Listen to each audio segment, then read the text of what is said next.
реших да разкажа днешния ден, който е 8 август. Казва, че е лъвски портал. От тук нататък енергията или в днешния ден енергията е много силна.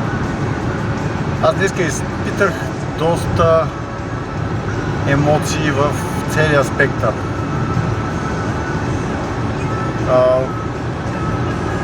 И нещо, което малцина могат да повярват, дори аз самия, от поредното нестандартно нещо, което правя последно време, бях преводач на сватба в Стария Несебър между рускиня, момиче от Русия, и младеж американец.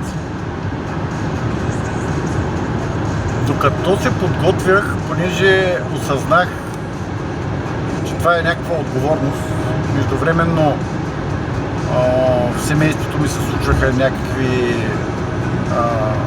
неща, аз не бях там, малкият ми син получи някакви болечки, но всичко е наред, в крайна сметка. И аз бях поел този ангажимент и трябваше да премина през него. Бях пред дилема, докато говорих с жена си и с големия си син, и малкия плаче и го боли. Аз бях пред дилема дали да си тръгна, да се върза къщи или да остана. И тези негативни емоции се опитах да ги игнорирам и да не им разреша да ме завладеят напълно. И по време на церемонията и притесненията ми за дома победиха притесненията ми в ритуалната зала, като в ролята на преводач. И смятам, че в крайна сметка в този момент, когато правя този запис, нещата се преобърнаха. Може би преминах през лъвския портал с силата на високата вибрация и енергия, която вече ме кара да се чувствам по различен начин и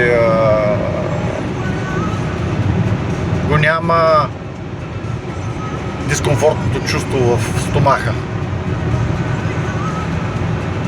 И вярвам, и продължавам да вярвам, че всичко, което ни се случва,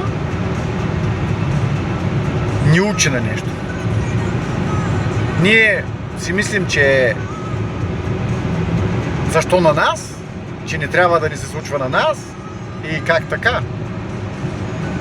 Но то си има цел.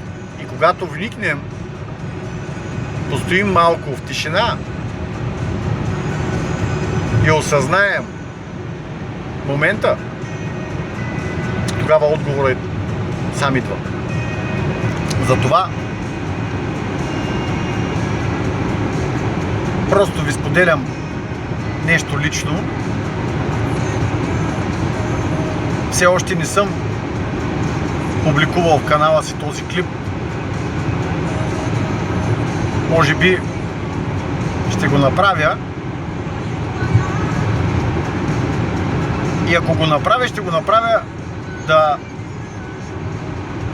да видят и да чуят хора, които аз не познавам и те не ме познават лично, че ние сме тук, за да преживеем човешките си емоции и да се научим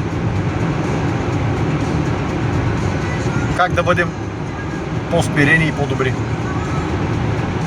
Благодаря ви! Бъдете щастливи!